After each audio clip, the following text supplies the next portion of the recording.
What's going on, guys? Ryan O'Toole back here again, and welcome to episode 13 of the Endgame series. And welcome to phase 3, the final phase before we get right to Avengers Endgame. That is right, guys. I'm super excited to be talking about one of my top 3 favorite MCU movies. It's my second favorite MCU movie, and that is Captain America Civil War, directed by the Russo brothers and starring a gigantic cast.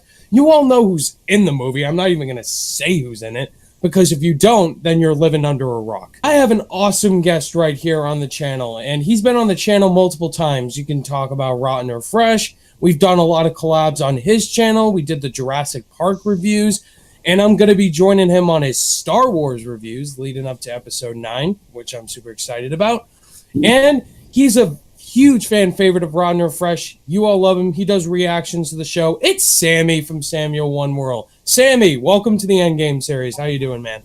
I'm doing great, and I'm very happy to be part of this Endgame series, especially talking Captain America Civil War, one of my favorite films in MCU. I'm happy to be talking about this movie. Yes, we both have the Blu-ray. We're ready to talk about it. Thank you, Sammy. Before we talk about Civil War and gush out how awesome of a film it is, we want to let you guys know that we're not just going to be reviewing the movie. We're doing in-depth answers to questions. So I have a bunch of questions right here, and I want you guys to join below in the discussion. What are your answers to these questions right here? We want to hear from you guys in the comment section. Sammy's ready. I'm ready. Let's talk about Captain America Civil War in depth. So, Sammy, talk about your experience with Civil War. Have you read the comic before, and what was your anticipation level going into the film? No, I did not really comment on it, but I was kind of familiar with the mailing because I know some of my family members are huge on comic books and all that, but back then this was kind of around the time I was looking into movie reviews and all that stuff, but I remember still being excited for me because I did watch a lot of Marvel movies and all that, and a lot of them are pretty great and all that, so I remember being really excited for the movie.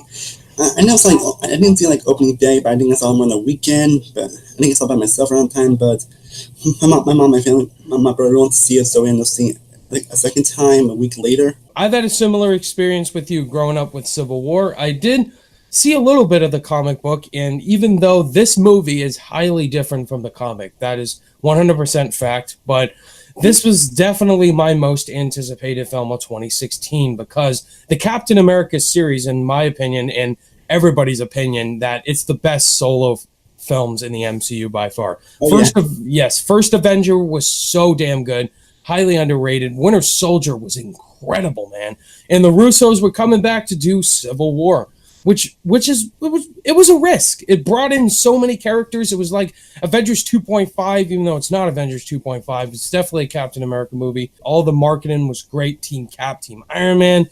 And this movie delivered, man. I saw it opening night in IMAX 3D, and the experience was incredible. Sold out show. Marvel fans, everybody was cheering, applauding, laughing, and crying at the end. Such a great experience. That leads us to our second question. I'm curious, Sammy, are you Team Cap or Team Iron Man? Team Cap all the way. Yeah, Team Cap all the way. I think this movie did a really good job, actually, of explaining both sides of the conflict, both Team Cap and Team Iron Man. Because, Team Cap is basically the side where they're not with the Accords at all. And you have Captain America, Scarlet Witch, Hawkeye, Falcon, Bucky, and Ant-Man, and it's such a great ensemble. And then you have Team Iron Man side who are with the Accords, and I saw where both sides were coming from, and this movie did that very well.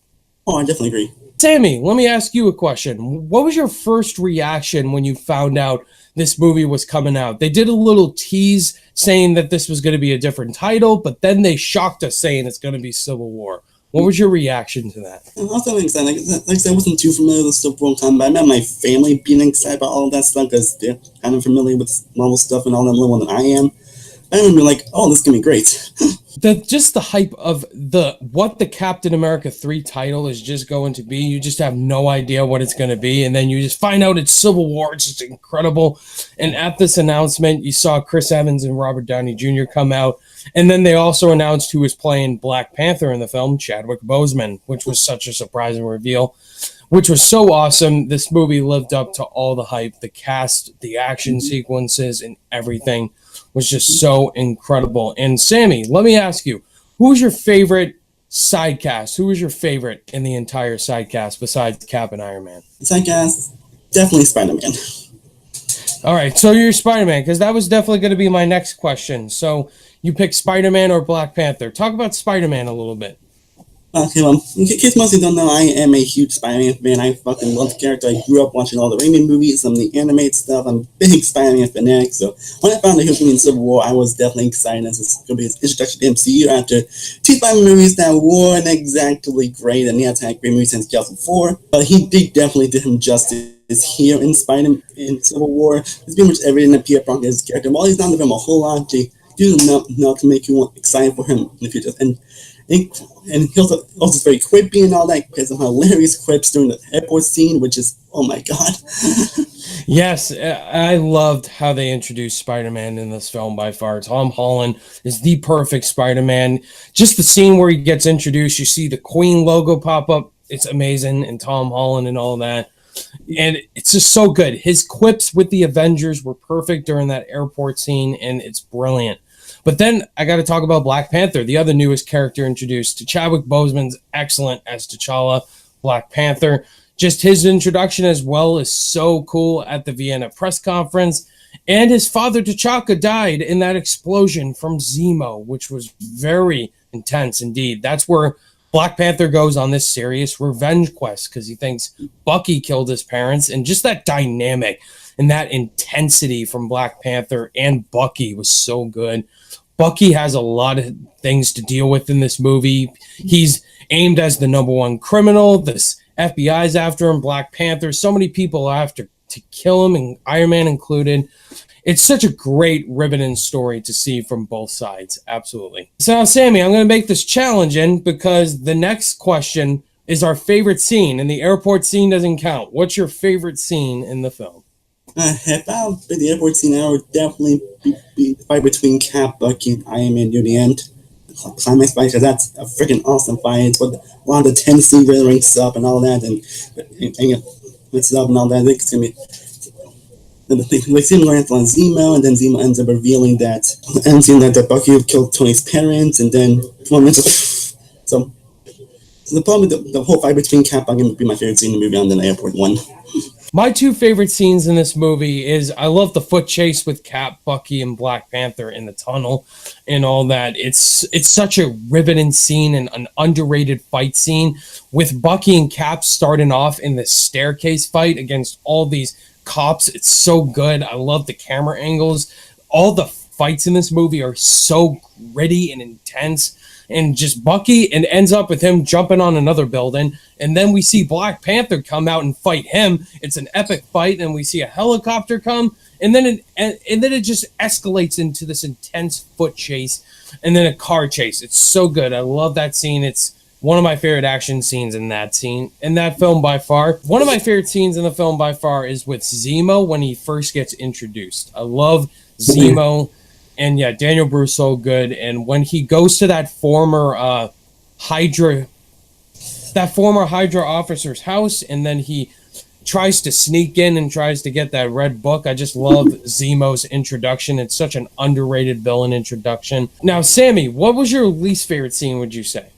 Least favorite? That's interesting, because I fucking love everything about this movie, so that's...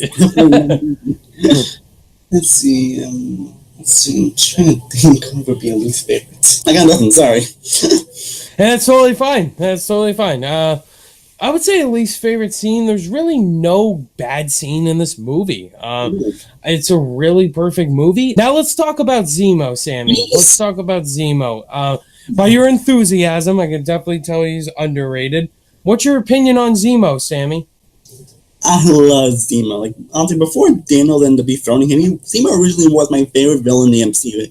I don't understand why people really disliked him, honestly. Like, I really don't understand. Like, he's one of the, he's definitely a more interesting villain. He's not a villain that's like, after destroying the world, or blowing the world, or whatever, or killing everybody. But he has reasonable motivations. He's human. He is an actual human person, and he basically has done what hardly any villain does. He basically, as his plan, he wanted to tear the Avengers apart And he did. Like, when can you actually see a villain do that? But not that. He's a very compelling character, and he has reasonable motivations to why he's doing what he's doing. Daniel Brühl gets a fantastic job. He has very many great scenes. He was great all around. And again, I don't get why people hate Zemo, honestly. I'm 100% on your side, Sammy. Zemo is the most underrated MCU villain, and that's a fact. I mean, Daniel Brühl is fantastic as this character. He's just a broken man from Sokovia. His family died in the Sokovia attack in Age of Ultron, and he doesn't want to fight the Avengers. He just wants to tear them apart from the inside, and he 100% does it. He's, along with Thanos and the Joker, he's one of the villains that wins. He completes his plan. He splits and fractures the Avengers up, and he's great. Dialogue scene he has with Black Panther at the end is so good. Vengeance has consumed you, and it's consuming them. I'm done letting it consume me. Tell that to the dead. And then the scene with Martin Freeman at the end where he's like, how does it feel to fail? Did it? Oh my God, so good, so good. Yeah. Now, some people complained about this movie really has no stakes. What the hell? Like, nobody died. Like, would this movie be? Would you find this movie to be more emotional if somebody died, or would you think it's too soon before Infinity War? I would say it's too soon for Infinity War. Like, I definitely see where people come from and that, but I can definitely see what they're trying to do. So I think it was too soon for Infinity War, honestly. Nobody really had to die because Infinity War was coming out in a couple years, and so the closest person to dying was War Machine. That's about it. I think if you killed off... What? What did you say? That's the emotional moment, though. It is an emotional moment. I love how they executed that scene to make you think he almost dies, but yeah, I think Don Cheadle gives his best performance in the MCU here. Oh, Don Cheadle's so good in this movie. I love all his scenes with Tony and all that. And it's just so good, the stakes the Russo brothers do with comedy and seriousness. And I thought that whole airport scene was flawlessly executed. Oh, yeah. Yeah. So, Sammy, pretty much have this movie high on our list. Where is Civil War in your ranking right now? For me, it is my second favorite MCU. It's definitely one of my favorite quotes before Infinity War, not to know it, but it's still my second favorite MCU. Definitely one of the MCU that I've watched the most. We're on the same page because Civil War is my number 2. Absolutely. Yes. Awesome. Yeah. Infinity War, same. It overtopped it. But yes, Civil War is absolutely incredible. And I do not blame anybody for having it on their top 5 because it's incredible. It's absolutely incredible. So now I want to get to the final question, man. How is Captain America Civil War going to affect Avengers Endgame? I'm curious to hear your answer, Sammy. How do you think Civil War will affect Endgame? There's definitely one Civil War that definitely will affect it. I mean, we got the Avengers like breaking up and all that, and we haven't seen Tony Iron Man together since then, so I'm sure that will affect it some way if they reunite or whatever. And it might see a little Captain Black Widow were after this movie, because we haven't seen any information of what they were after this movie, so and all that, and we've got Avengers breaking up and all that. That'll probably impact the film in some way, so that's personally how I feel. Definitely the aspects you were saying. What happened at the end of Civil War? Cap throws down the shield, he gives up his Captain America loyal, and then he becomes a different person. And him and Tony go their separate ways. And so that leads directly into Infinity War. And so you got to think of those two aspects of Steve and Tony. What I'm the most curious to see how they handle in Endgame. They have to execute that flawlessly. I mean, when Cap and Iron Man go down, that's what I'm curious to see. And it's going to come from the viewpoints of both Steve and Tony. You look at Tony's side, he's stuck on the Guardian ship, and he has to use his wits and his smarts to try to get him out of that situation, just like the first Iron Man when he escaped the terrorists from that cave. And so Steve has to use his super soldier effect like he was in First Avenger when he saved all of those soldiers and became Captain America. They have to become themselves again. And you have to look at the whole Civil War storyline in particular, both sides of the conflict, the sides that are with the Accords and not with the Accords, because definitely the Sokovia Accords could play an effect with this one as well. We saw William Hurt come back from Civil War, and he was in Infinity War as well. We don't know what's going to happen with that aspect of the story, the Sokovia Accords and all that. It's definitely going to be interesting to see what they do in Endgame in regards to Steve and Tony having to make up and work together to find a way to kill Thanos. And I'm definitely interested to see how they incorporate this film into Endgame. And it's definitely my theory. But yeah, guys, those were the answers to our questions for Civil War. Again, guys, let us know down below in the comment section. What are your answers to these questions? What are your thoughts on Civil War? Do you love it, think it's okay, or you don't like it at all? Let us know. And we want to know what your theory is of how Civil War is going to affect the Endgame. Yes, and Endgame, guys. Endgame is almost coming out in a month. I cannot believe I'm saying those words right now. Oh my god! Yes. It has been so fast lately. Yes. Sammy, thank you so much, man, for coming on the channel and joining the Endgame series and talking Captain America Civil War with me, man. Yes. And real quickly, before we close out, tell my subscribers where they can find you on social media. I'm on YouTube at Samuel One World Reviews, where basically not only do movie reviews, I also do some stuff on TV, music, and I basically kind of do a little bit of everything. Also, ultimately doing more top 10s and all less than usual. I actually recently uploaded a couple MCU-related videos about my most emotional MCU moments and my top 5 worst MCU moments, and I'll have a lot more MCU lists that I plan to Endgame. So just want to mention it once the annuals list and all that, but that's where you can find me at Samuel One World Reviews. Guys, go check out Sammy's channel. His link is in the description below. He does movie reviews as well. He loves movies as much as I do. Go check him out. You will not be disappointed. And guys, thank you for watching this episode, Civil War. And if you guys liked it, give it a thumbs up and be sure to subscribe to me as well as Sammy down below. Please check out Sammy. He is awesome. But stay tuned, guys, for the next episode, which is episode 14. The other MCU film that came out in 2016, Doctor Strange. And joining me for Doctor Strange is Chandler Langley. Look forward to that episode, guys. It's going to get strange. All my social media links are in the description down below. Click that notification bell on your way out. And I'll see you guys in the next video. Bye. Team Cap all the way.